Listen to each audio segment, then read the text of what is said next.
एक है तालिबान और दूसरी है उनकी आइडियोलॉजी। वैसे तो तालिबान अफ़गानिस्तान में दिखते हैं, मगर उनकी आइडियोलॉजी पूरी दुनिया में है।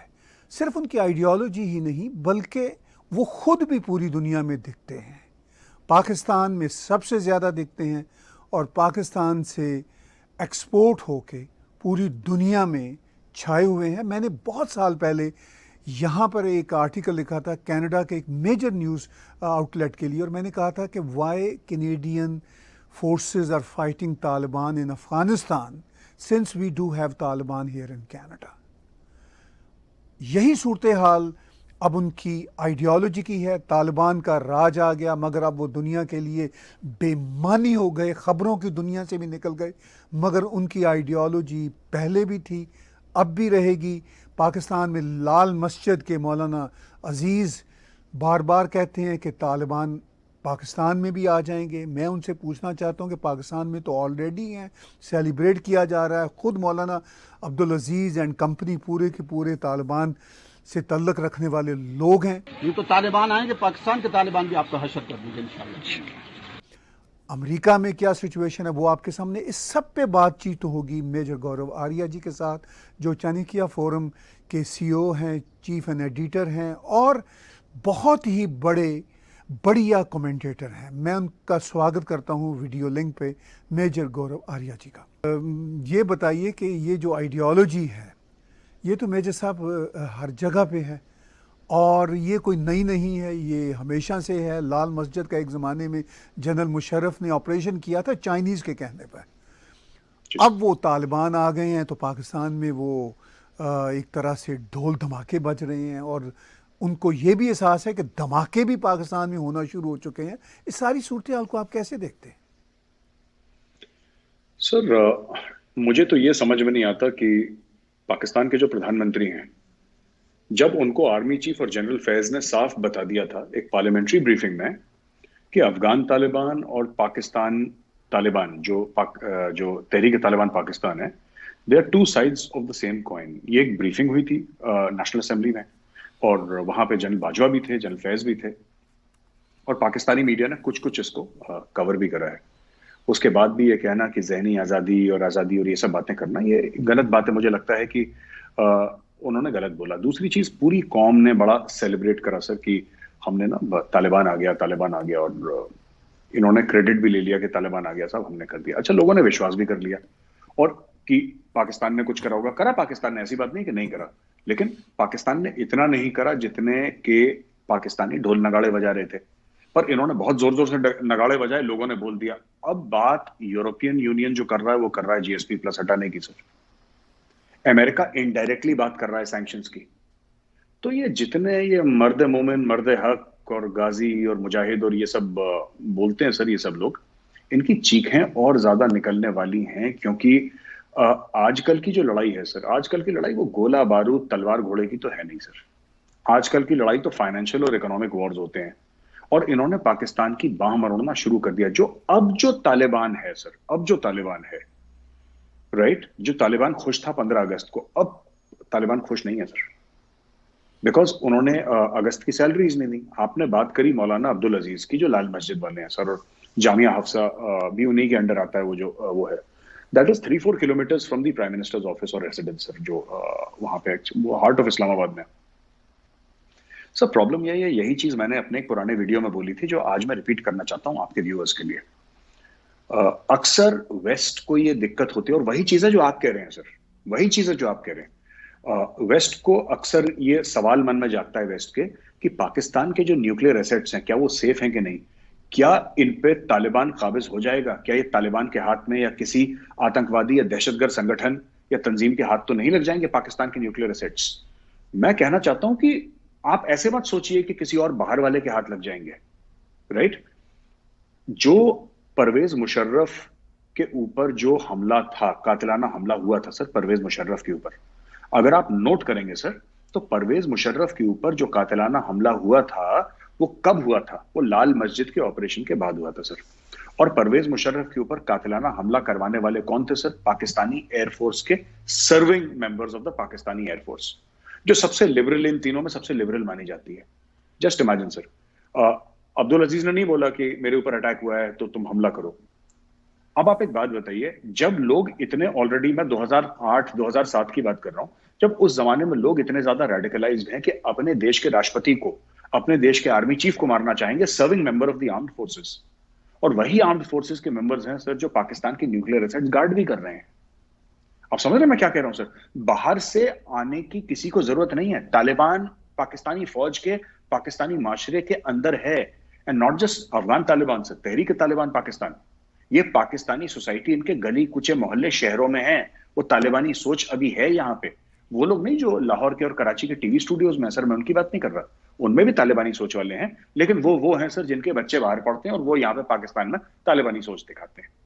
लेकिन आप ये देखिए सर कि कितनी बड़ी डिसर्विस है देश को, कि इनको खुद तालिबान रोज मार रहा है सर। लोग ये बता रहे हैं, मेरे पास ऐसा कोई सबूत नहीं है, इसका कोई ऐसा प्रूफ नहीं है सर, लेकिन मैंने पाकिस्तानी मीडिया में सुना है कि पिछले 6-8 महीने में more than 87 attacks have taken place by the Tehreek Taliban Pakistan sir, छोटे और बड़े अटैक, और 125 से 150 से ज्यादा पाकिस्तानी फौजी मारे गए हैं, ऐसा पाकिस्तानी मीडिया में मैंने सुना है। मैंने कोई इसके आंकड़े नहीं देखे, मैंने डेटा नहीं देखा, लेकिन ऐसा मैंने अपने कानों से सुना है, आंखों से देखा है। पाकिस्तानी मीडिया में कहते हैं तो कि ये इतने जालिम लोग हैं, इन्होंने इतने लोग मारे हैं, और अब ये बात कर रहे हैं इनको माफ कर दो सर, क्योंकि इनके समझ में नहीं आ रहे सर, ये संभाले नहीं संभल रहे ना ये तहरीक तालिबान पाकिस्तान।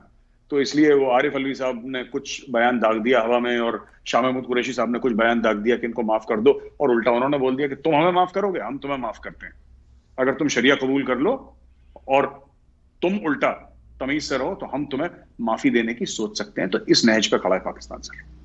आपने बड़ा अहम नुक्ता उठाया। आपने कहा कि पाकिस्तान की नेशनल असम्बली में पाकिस्तान के चीफ द स्टाफ और पाकिस्तान के ISI के सरबराह ने वाज़े तौर पर बताया कि तालिबान एक ही हैं, चाहे वो अफ़गानिस्तान के हैं चाहे वो पाकिस्तान के हैं।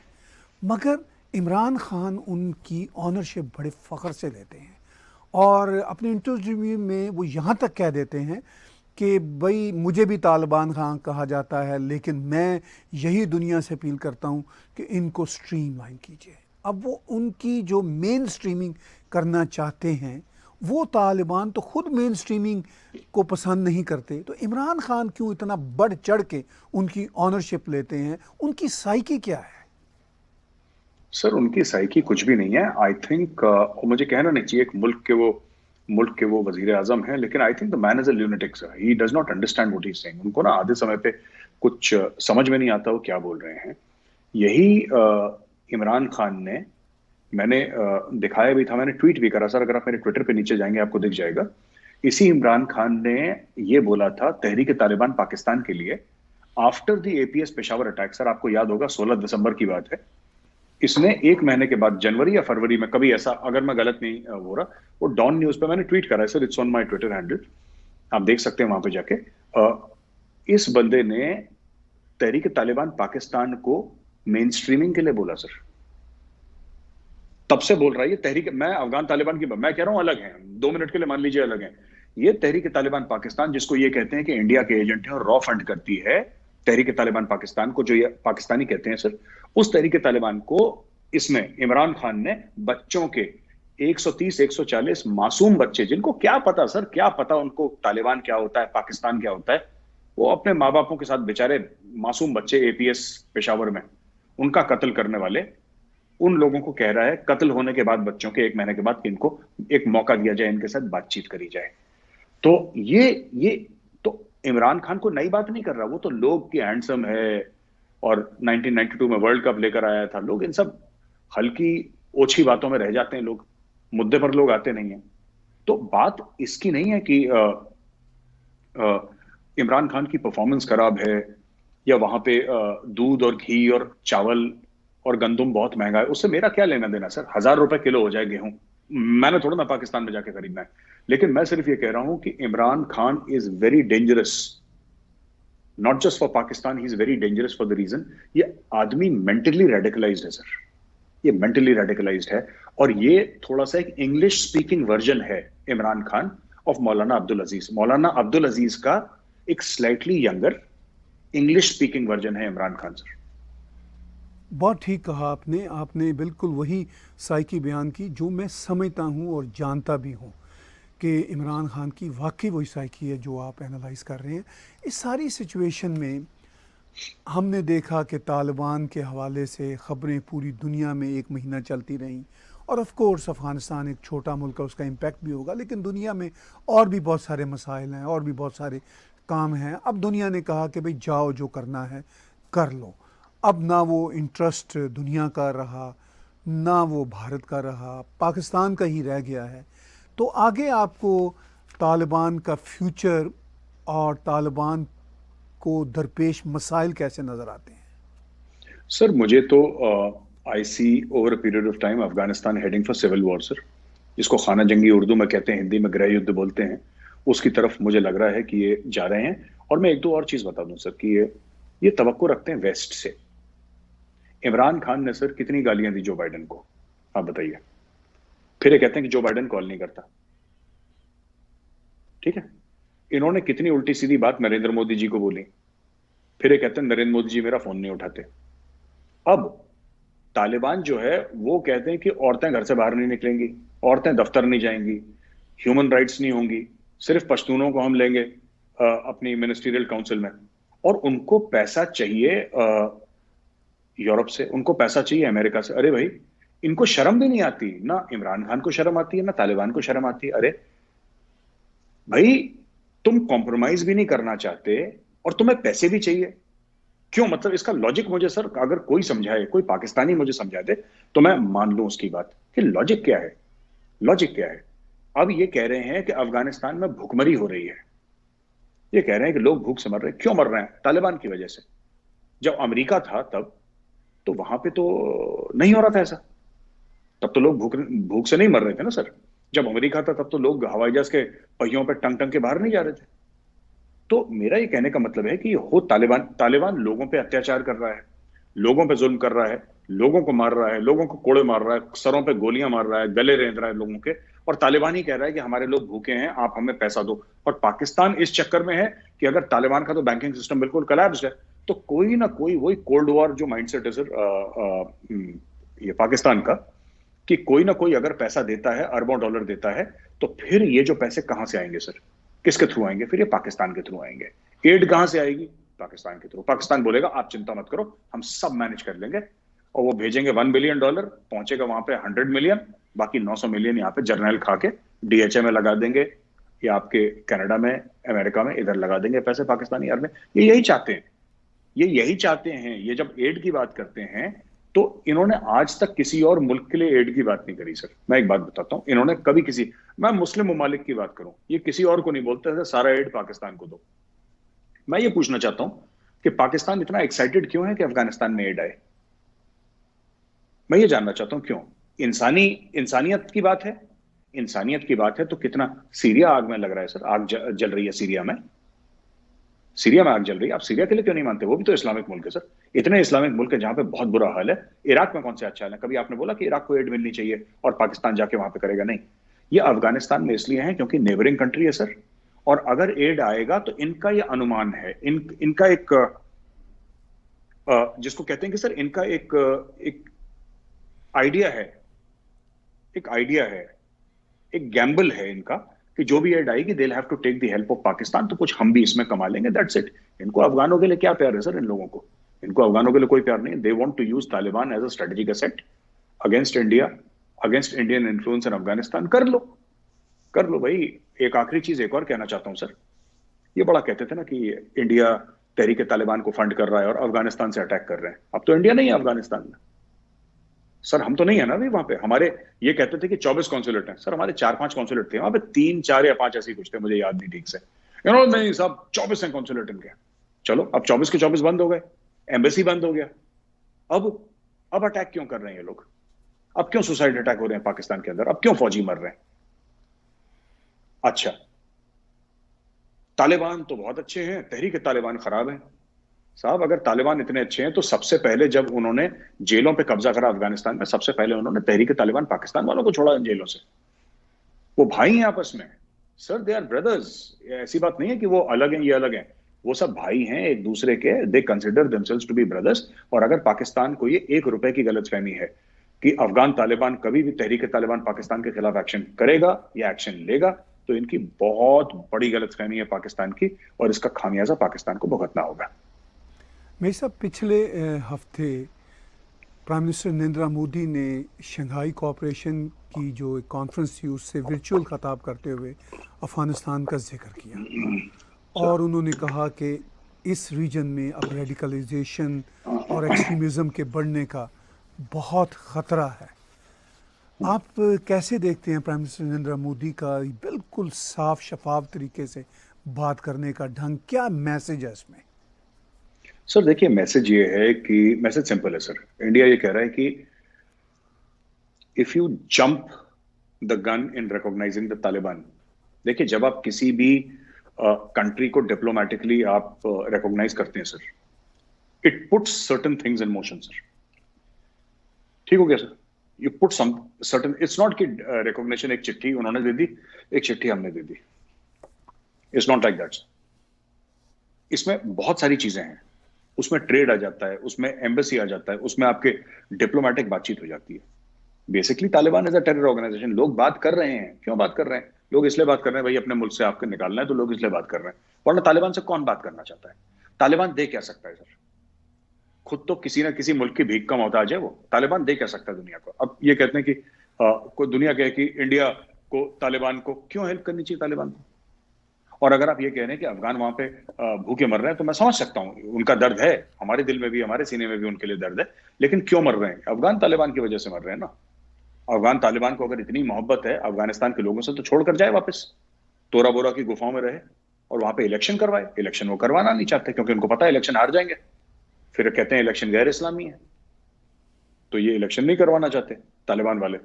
नहीं करवाएंगे सर ये इलेक्शन। ये लोगों को डरा के धमका के, जैसे कि वो जो मुंबई में एक टाइम पे होती थी ना सर भाईगिरी, वो दाऊद इब्राहिम भाई था, डॉन था, वो ये सब काम करता था। पसंद उसको कोई नहीं करता था, लेकिन फिर भी क्या है कि गोली मार देगा। तो ये सब चीजें हैं which we need to understand what is happening in Afghanistan sir. अब देखिए, एक और बहुत बड़ी डेवलपमेंट जियोपॉलिटिक्स के कॉन्टेक्स्ट में हो रही है कि prime minister Narendra Modi quad की मीटिंग के लिए 25 को वाशिंगटन में होंगे, 25 सितंबर को। बीच में एकदम से ऑकस नाम की एक ऑर्गेनाइजेशन भी सामने आई। वो एक मिलिट्री का प्रोजेक्ट है, वो एक अलग बहस है। बहुत सारे लोग भारत में ये बहस भी कर रहे हैं कि भारत को उसमें से नहीं रखा गया। हालांकि मेरे लिए ये इररेलेवेंट है। क्वाड की अपनी अहमियत है, ऑकस का एक अपना काम है। तो क्वाड की उस मीटिंग में रीजन के लिए एक बहुत बड़ा मैसेज है, और ख़ास तौर पर साइडलाइन मीटिंग्स भी प्राइम मिनिस्टर नरेंद्र मोदी की होंगी जो बाइडन के साथ। यूनाइटेड नेशन की जनरल असम्बली में भी उनका एड्रेस है, और भी बहुत सारे मीटिंग्स होंगे भारत के ऑफिशियल्स की अमेरिकन ऑफिशियल्स के साथ। इसके साथ साथ जापान भी होगा, ऑस्ट्रेलिया भी होगा। तो इस सारे बड़े अमल को आप जियोपॉलिटिक्स के कॉन्टेक्स्ट में, और ख़ास तौर पर अफ़गानिस्तान के कॉन्टेक्स्ट में भी, बहरहाल एक इंस्टेबिलिटी तो है रीजन में, कैसे देखते हैं? सर जहां तक ऑकस की बात है, ये जो यूनाइटेड स्टेट्स, ऑस्ट्रेलिया, यूके, मिल मुल्क है, इट्स बेसिकली मिलिट्री अलायंस है। और तब लोगों की नज़रों में अचानक ये खटका दब जाके ये पता लगा कि साहब ये कि ऑस्ट्रेलिया से बड़े नाला हैं, बड़े गुस्सा हैं। फ्रेंच कह रहे हैं साहब आपने डीजल सबमरीन हमसे नहीं ली। तो ऑस्ट्रेलिया ने बोला कि साहब जिस तरीके से चाइनीज थ्रेट बड़ा हो रहा है, diesel submarine does not cut any ice with us. Diesel submarine से तो कुछ नहीं होगा, हमें न्यूक्लियर सबमरीन्स चाहिए। और अमेरिका हेल्प कर रहा है उनको न्यूक्लियर सबमरीन्स बनाने के लिए। तो सर उसमें 2-3 चीजें हैं, मैं आपको बताता हूँ। पहली चीज तो ये कि क्वाड जो है, quad is a much bigger thing. तो जो भी हिंदुस्तानी ये कह रहे हैं कि साहब ऑकस में इंडिया नहीं है, अच्छी बात है, ऑकस में इंडिया नहीं है, ठीक बात है। I think it's a good thing because we are part of Quad. Quad is much bigger, sir. Quad is not just military, it's diplomatic, it's trade. And in the end, sir, what counts is money. ठीक है sir, what counts is money. And we don't want to give the impression, बाकी हमें चीनियों को ठोकना होगा ठोक देंगे, but we don't want to build up a military alliance against China. Because sir, Quad, देखिए आपने duplication क्यों करना है? AUKUS जो है, that is purely military, sir. जहां तक मेरी समझ है, AUKUS is purely military. Quad is military plus diplomacy plus trade plus commerce plus 20 other things. Quad एक पूरा एक सेटअप है सर। AUKUS तो सिर्फ एक है, मिलिट्री आर्म है उसका। So that is very small compared to the Quad. दूसरी एक और चीज है कि people have started thinking in terms of militarily taking on China, इसलिए चाइना थोड़ा खड़का भी हुआ है। तो अगर ये 8-10 न्यूक्लियर सबमरीन्स अगर ऑस्ट्रेलिया फील्ड करना शुरू कर दे और साथ में क्वाड भी मिल जाए ऑकस के, क्योंकि क्वाड और ऑकस के कुछ कुछ मेंबर्स तो साथ हैं, और यूके ने भी बोला है कि क्वाड प्लस में हम शामिल होना चाहेंगे। फ्रांस ने भी एक ऐसी आशा जताई है कि क्वाड प्लस में। तो क्वाड ऑकस कहीं ना कहीं सेम है सर। देखिए क्वाड के मेंबर्स कौन है? ऑस्ट्रेलिया, यूएस, ठीक है सर, इंडिया, जापान। तो ऑकस के 3 में से 2 मेंबर जो हैं वो तो ऑलरेडी सर क्वाड के मेंबर हैं ही हैं, और एक क्वाड प्लस का मेंबर है यूके। तो इसमें ऐसी कोई बात नहीं है कि इंडिया रह गया। अच्छी बात है sir, we should not get involve in everything, we should go for the bigger pie. तो बिगर पाई क्वाड है सर, क्वाड बहुत बड़ा है। जो आपने बोला नरेंद्र मोदी का सर, ऑनरेबल प्राइम मिनिस्टर 24 तारीख को जो बाइडेन से मिल रहे हैं sir. He is meeting Joe Biden in Washington DC sir. उनके डायरेक्ट 1-to-1 मीटिंग है जो बाइडेन के साथ, और वहां पे बहुत सारी चीजें डिस्कस होंगी। लेकिन मुझे ऐसा लगता है सर कि इंडिया कभी ऐसा नहीं करता कि सर इंडिया जाके सिर्फ अफगानिस्तान डिस्कस करे। इंडिया के प्लान्स बहुत बड़े हैं, इंडिया की एम बहुत बड़ी है सर। हो सकता है हमें कई साल लग जाएं उस एम को अचीव करने के लिए, हो सकता है हमें कई साल लग जाएं, लेकिन इंडिया के जो मंसूबे कह लीजिए, प्लानिंग कह लीजिए, विजन है, दैट्स मुझे हाल ही में मैं पढ़ रहा था sir, somebody was discussing with me, पुराने डिप्लोमैट हैं and his friend, you know, वो इंडिया हैबिटेट सेंटर में हम लोग मिले थे कुछ समय पहले। They were discussing about India's Arctic policy. अच्छा, मुझे नहीं पता था सर, मैं उस मतलब मुझे इतना आइडिया था कि कुछ है, बट मुझे नहीं पता था कि इस शेप में I was aware of an Arctic policy. I had read some parts of it, but I was not fully aware that India actually has a very vibrant Arctic policy. Arctic circle में India पैसे लगा रहा है sir, they have an Arctic policy. तो अगर ये जो पाकिस्तानी बोलते हैं ना अफगानिस्तान में, अफगानिस्तान ने आर्कटिक सर्कल पहुंचने की बात कर रहे हैं अभी तक, ये इंडिया कह रहा है हम मार्स में लैंड करवा रहे हैं, ये कह रहा है तुम अफगानिस्तान क्यों आ रहे हो। इनको बात ही समझ में नहीं आ रही हमारी सर, कि हमारे मंसूबे कितने बड़े हैं, सपने कितने बड़े हैं, उसके लिए हम काम भी कर रहे हैं। आज पास नहीं हुए कोई बात नहीं, आज फेल हो गए कोई बात नहीं, कल पास हो जाएंगे, परसों पास हो जाएंगे, but we are at it sir. तो प्रधानमंत्री मोदी जो वहां पे हैं sir, honourable prime minister of India, he will discuss a lot of things. Afghanistan एक मुद्दा होगा, बट मुझे ऐसा लगता है कि sir his focus is going to be essentially big ticket trade, sir. Big ticket trade. Weapon procurement is going to be a very small part of it. Very small part of it, sir. Because अब हम weapon procurement बाहर से थोड़ी सी कम करने की कोशिश कर रहे हैं। मेक इन इंडिया पे ज्यादा जोर है। 1-2 साल और हो सकता है कि कुछ बिग टिकट आइटम साइन हो, बाकी सब मेक इन इंडिया ही होगा। और जैसे कि अभी हमने एक डील साइन करी थी सर, टाटा ग्रुप ने आई थिंक एयरबस के साथ या बोइंग के साथ साइन करी है for 50, 55, 60 transport aircraft for the Indian air force. तो सारे के सारे उसमें से 15-20 बाहर से आएंगे, बाकी 40-50 इंडिया में ही बनने हैं वो, और टाटा ग्रुप के साथ कुछ है तो वो लोग बना रहे हैं। So like this India is getting into that entire ecosystem of weapons manufacturing. तो ये सब बातें होंगी sir. It's going to be very significant trade. We want massive trade with the United States, and India का कहीं ना कहीं ये भी प्लान है सर, क्योंकि इसमें काफी मुल्क इंडिया की हेल्प भी कर रहे हैं over a period of time. और ये सपना बहुत बड़ा है सर कि मैं इतनी आसानी से बोल दूं और लोग बोले कि हाँ साहब मेजर ने बोल दिया और मुंह से और हो गया, वो ऐसा तो नहीं होने वाला है। और इसमें भी कई दिहाइयां लग जाएंगी, हो सकता है 15-20 साल लग जाएं, लेकिन finally the aim after 5, 10, 15, 20, 25 years is to replace China as the manufacturing hub of the world. तो जैसे एप्पल के फोन्स यहाँ पे आ गए, कई सारी कोरियन कंपनीज यहाँ पे आ गई हैं। सैमसंग फोन्स का बिगेस्ट मैन्युफैक्चरिंग जो फैक्ट्री है जो मैन्युफैक्चर करती है फोन सैमसंग के, that is in India sir. वो भारत में है। और तो rather than just being a software power, also a major hardware power in the world, the world's factories है, ये बनना है। इसमें भी समय लगेगा सर। ये फिर मैं बात कह रहा हूँ, ये बड़ी बात मैं कह गया कहते आपसे कि नहीं सर इसमें बहुत टाइम लगेगा, लेकिन हम ये कह रहे हैं कि ये हमारा विजन है, ये हम करना चाहते हैं। भाई साहब, सिर्फ विजन ही नहीं है, भारत इस रास्ते पर भी है, साफ नज़र आ रहा है।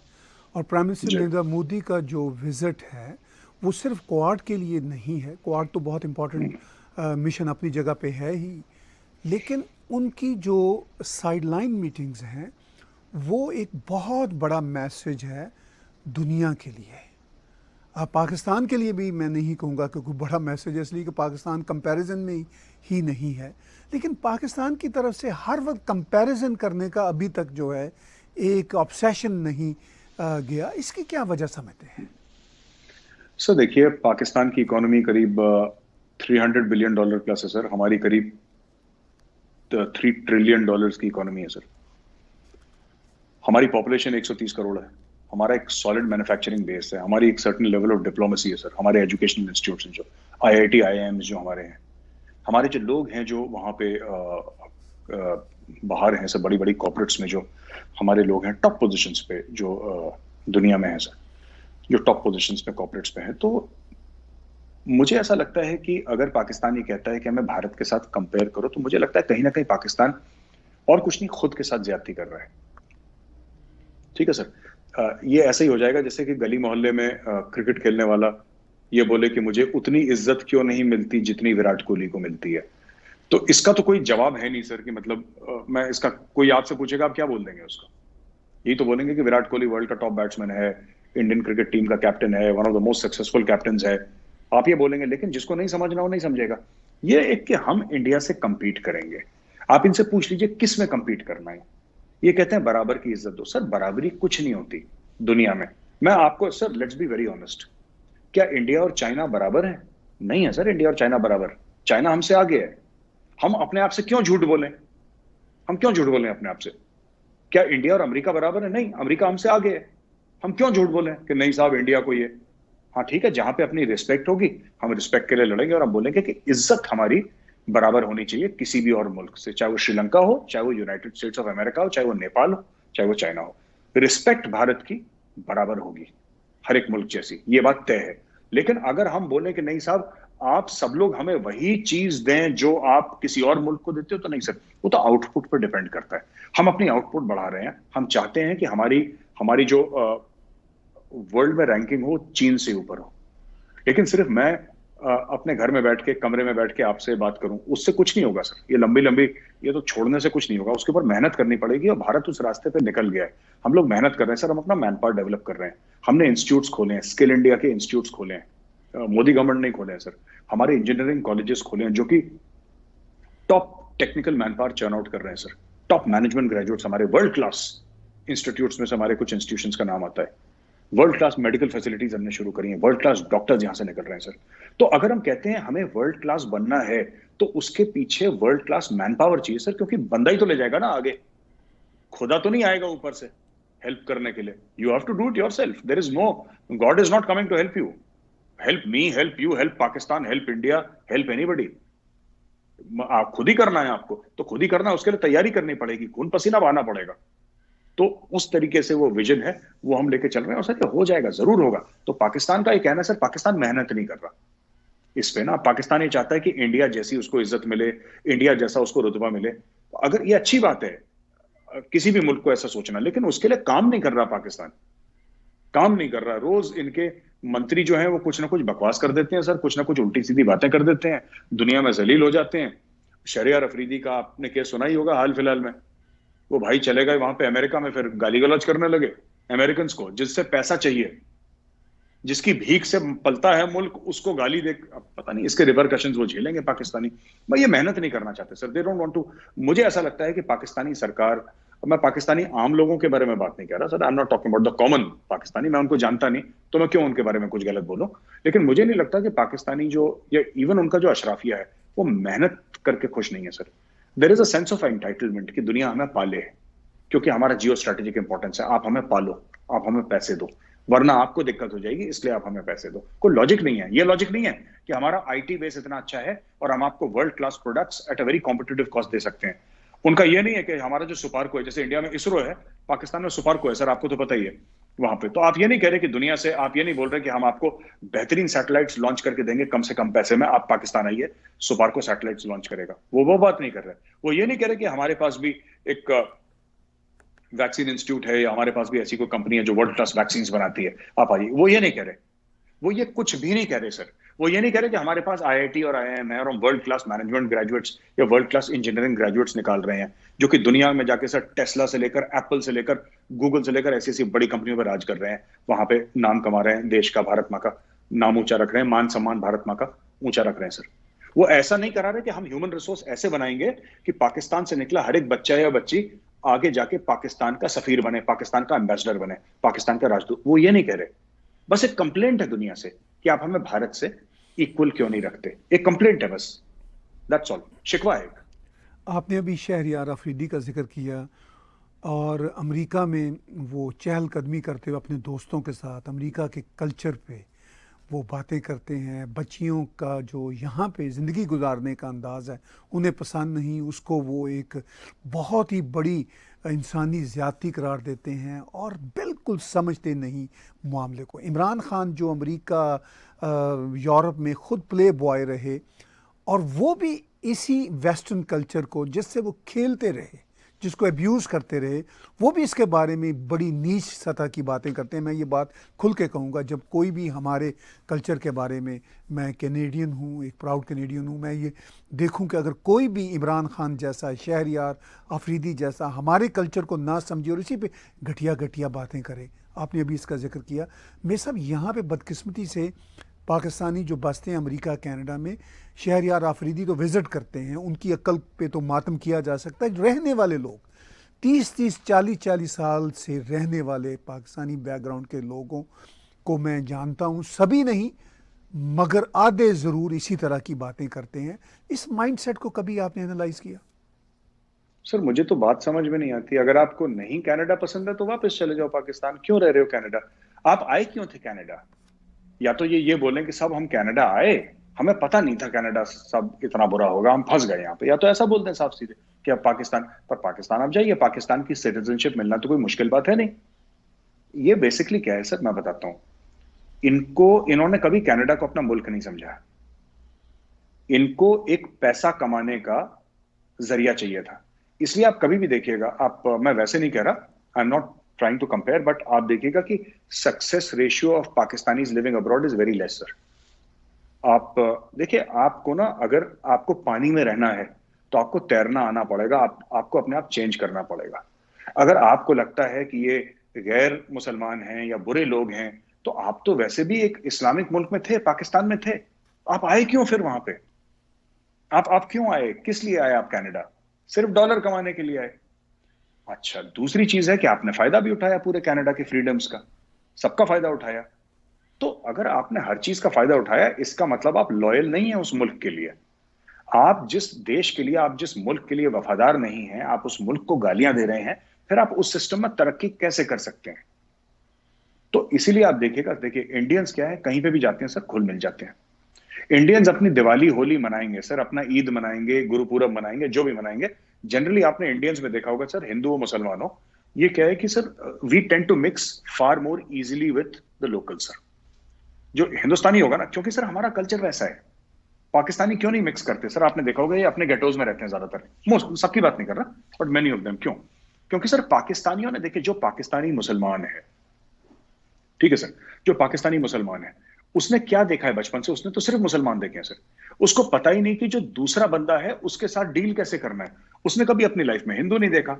अगर हिंदू देखा तो उसको उसने लाते मारी, घूसे मारे, गालियां दी उसने, ठीक है। उसने कभी सिख नहीं देखे, उसके कभी दोस्त नहीं हुए।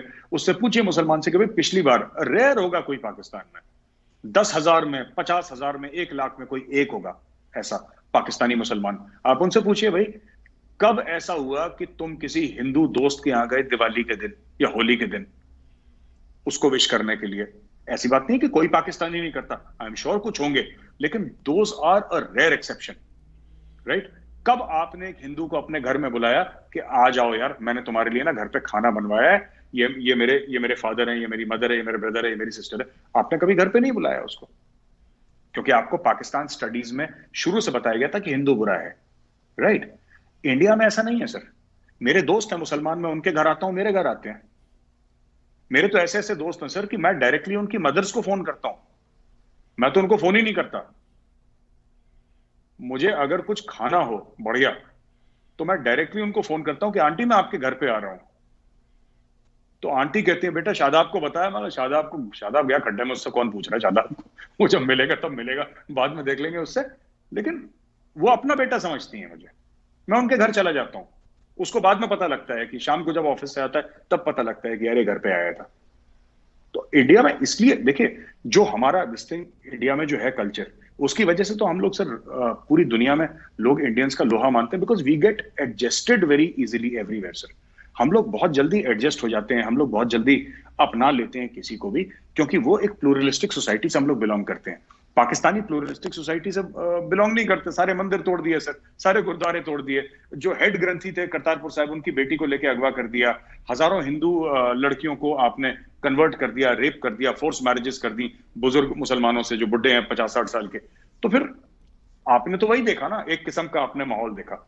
और जब आप बाहर गए, आप कंफ्यूज हो गए, तो आप एक साथ रहते हैं, दूसरे को दुश्मन समझते हैं, क्योंकि पाकिस्तान ने आपको सिखाया कि दूसरे को, एक जमाने में पाकिस्तान ऐसा नहीं था सर, बहुत बहुत पहले की बात है, ऐसा नहीं था। It was more pluralistic, it was more open, it was more welcoming of outside influence. अब नहीं है सर ऐसा, अब बिल्कुल बदल गया, तो लोग वैसे ही हैं फिर। जो आखिर में मेरे साहब जहाँ से हमने बातचीत शुरू की थी उसी पर ही बातचीत को कंक्लूड करते हैं।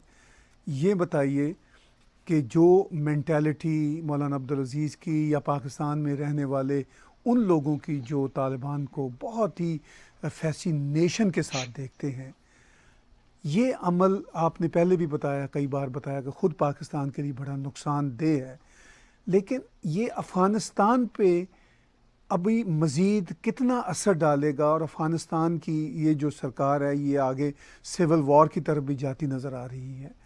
आफ्टर ऑल अफ़गान्स इनके चुंगल से कैसे निकलेंगे?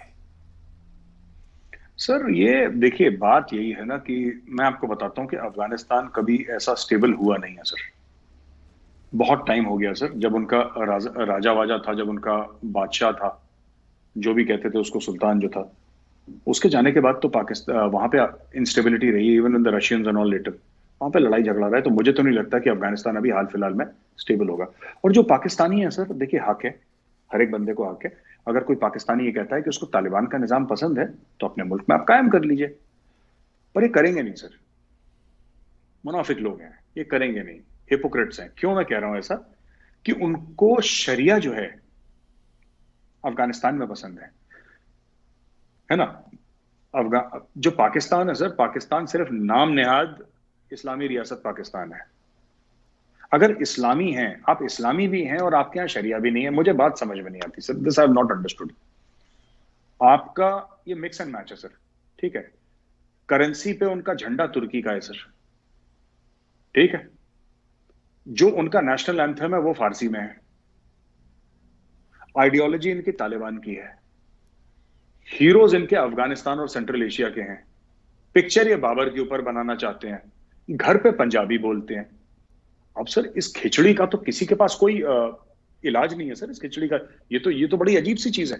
तो I can only sympathise with the people of Pakistan and the people of Afghanistan sir. मैं तो सिर्फ इनके साथ सिंपैथाइज कर सकता हूं, पर लेकिन जैसी जिसकी किस्मत सर, जैसा बोएंगे वैसा काटेंगे। इन्होंने अगर तालिबान बोया है सर, अगर इन्होंने तालिबान बोया है तो सर फिर ये अलकायदा और इस्लामिक स्टेट ही काटेंगे ना। कोई ये बोले कि नहीं, ये कोई लिबरल डेमोक्रेसी काट लें उसमें से, ये तो हो नहीं सकता। तो बबूल का पेड़ अगर ये बोएंगे सर, बबूल का बीज बोएंगे सर, तो उसमें से आम और अमरूद तो निकलेंगे नहीं सर, बबूल ही निकलेगा फिर। तो बबूल निकल रहा है इनका। बहुत शुक्रिया मेजर साहब, आपने हमें वक्त दिया, हम हमेशा आपके शुक्रगुजार रहते हैं। व्यूअर्स, बातचीत सुन रहे थे आप मेजर गौरव आर्या की। चाणक्य फोरम की वेबसाइट पे जाइए, बहुत बढ़िया आर्टिकल्स हैं। इसके साथ साथ एंड्रॉयड और एप्पल के जो ऐप्स हैं वो भी आप डाउनलोड कीजिए, और हमारे टैग टीवी के यूट्यूब चैनल को भी सब्सक्राइब कीजिए। इसी यूट्यूब के चैनल पे डोनेट के बटन को आप क्लिक करेंगे तो पेपॉल, पैट्रियन और क्रेडिट कार्ड के ज़रिए आप हमें कंट्रीब्यूट कर सकते हैं। आज का बिला तकल्लुफ़ तजिया मेरे साथ और मेजर गौरव आर्या जी के साथ देखने और सुनने का बहुत शुक्रिया। Subscribe Tag TV YouTube channel and press the notification button.